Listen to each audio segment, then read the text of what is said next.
A ver, pensemos en esto un momento. ¿Alguna vez hemos tenido esa extraña sensación de no estar del todo al mando de nuestras propias decisiones? Pues Sigmund Freud cogió precisamente ese sentimiento y, bueno, lo llevó hasta sus últimas consecuencias.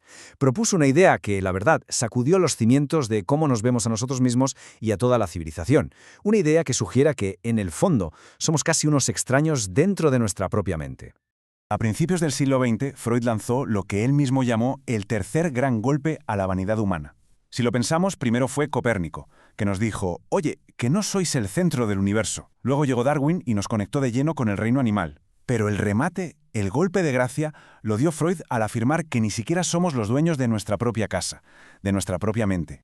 Y claro, esta pregunta es básicamente el punto de partida de todo el psicoanálisis. Si nuestra razón no es la que lleva el volante, entonces, ¿qué fuerzas ocultas están moviendo los hilos? La respuesta de Freud nos lleva a explorar la compleja y a veces caótica arquitectura de nuestra mente. Según Freud, nuestra mente no es para nada un espacio tranquilo y unificado. Es mucho más parecido a una sala de juntas muy ruidosa, donde tres entidades muy diferentes luchan sin parar por tomar el control de todo lo que hacemos. El primer personaje en esta sala es el ello. Imaginemos un motor puro de deseos primarios, hambre, agresividad, impulso sexual, lo más básico. Al ello le da completamente igual la lógica, la moral o las consecuencias. Solo conoce una palabra, ahora. Es, por así decirlo, la naturaleza en estado puro y salvaje que todos llevamos dentro. Después tenemos al yo. Este sería el gerente, el negociador de la empresa. El yo entiende perfectamente que no se puede ir por la vida cogiendo lo que se quiere cuando se quiere. Su trabajo es encontrar formas realistas y que sean socialmente aceptables para satisfacer los impulsos del ello. Es la voz de la razón, o al menos de la estrategia. Y para rematar el trío está el sobreego. Esta es la voz interiorizada de la autoridad, de nuestros padres, de los profesores, de la sociedad en general. Es nuestra conciencia moral, el que nos dice lo que deberíamos hacer. Y ojo, nos castiga con un buen chute de culpa cuando no le hacemos caso. Y aquí tenemos la batalla interna en estado puro. El ello gritando «¡Quiero!», el sobreego advirtiendo «¡No debes!», y en medio el pobre yo intentando desesperadamente encontrar un «puedo» que mantenga la paz. Y claro, cuando esta negociación fracasa es cuando aparece lo que Freud llamó neurosis. Y ahora agarraos, porque viene el verdadero salto mortal conceptual de Freud. Cogió este conflicto interno que tenemos cada uno y lo proyectó a lo grande, sobre toda la historia de la humanidad. Su argumento fue que la civilización en sí misma no es más que este drama psíquico, pero a una escala monumental. La lógica es brutalmente simple. Para sobrevivir en un mundo hostil necesitamos cooperar, vivir juntos. Pero para poder convivir no podemos dejar que nuestros impulsos más egoístas y agresivos campen a sus anchas. Tenemos que renunciar a una parte de nuestra libertad instintiva. Y esa renuncia, esa represión constante, genera una tensión que nunca se va del todo, el famoso malestar en la cultura. Y aquí está el meollo de la crítica de Freud. La civilización no está diseñada para hacernos felices, está diseñada para mantenernos a salvo, y el precio que pagamos por esa seguridad es una especie de infelicidad crónica. O sea, no es un fallo del sistema, es el sistema funcionando tal y como se diseñó. Para Freud, esta lucha no era solo algo social o psicológico, era algo casi cósmico. La veía como la manifestación de dos fuerzas primordiales que combaten en el corazón de todo ser vivo. Estas son las dos fuerzas en juego. Por un lado, Eros, el instinto de vida, que nos empuja a unirnos, a crear, a amar. Por otro lado, Tánatos, el instinto de muerte, que nos arrastra hacia la agresión, el conflicto, la destrucción.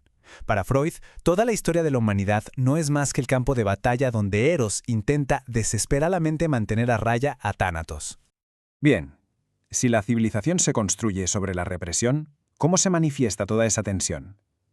Freud encontró la respuesta en nuestras instituciones más sagradas, viéndolas no como revelaciones divinas, sino más bien como síntomas a gran escala. Y aquí es donde Freud se vuelve realmente polémico. Observó los rituales, las prohibiciones y las creencias de la religión y vio un reflejo calcado de los comportamientos obsesivos de sus pacientes. Su conclusión fue que ambas cosas eran, en esencia, lo mismo, mecanismos muy elaborados para gestionar deseos prohibidos y una culpa insoportable. Para explicar el origen de esta culpa, Freud nos contó una historia, una especie de mito fundacional, un grupo de hermanos que matan a su padre tiránico para ser libres, pero que luego se ven consumidos por la culpa. Este acto, según Freud, es nuestro pecado original psicológico. De ahí nace la moralidad, de la prohibición de no volveremos a hacer esto, y la religión nace del remordimiento, con ese padre asesinado que regresa como un Dios todopoderoso al que hay que obedecer. Entonces, si estamos atrapados en este ciclo de represión y malestar, ¿hay alguna salida? ¿Cuál es el sentido de desenterrar todas estas verdades tan incómodas? Freud no era un revolucionario que ofreciera una utopía. No creía en una sociedad sin conflicto. Para él, el objetivo no era eliminar el malestar, cosa que veía imposible. El objetivo era mucho más modesto, pero quizá más profundo: la autoconciencia. Entender por qué sufrimos, conocer el precio que pagamos por vivir juntos y quizás, solo quizás, aprender a vivir con ello de una forma un poco menos dolorosa.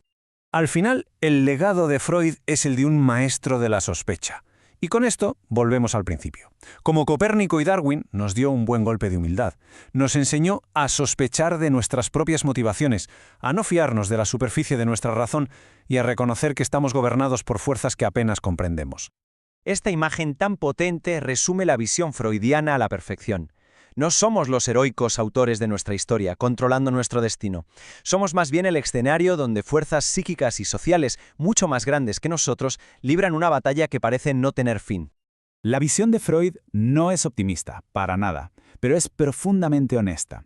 Nos deja con una pregunta fundamental. Si la armonía perfecta es una ilusión y el conflicto es la norma, ¿en qué consiste realmente el proyecto de la civilización? Quizá no se trate de eliminar la lucha, sino de aprender a librarla con un poco más de conciencia y, sobre todo, con un poco menos de autoengaño.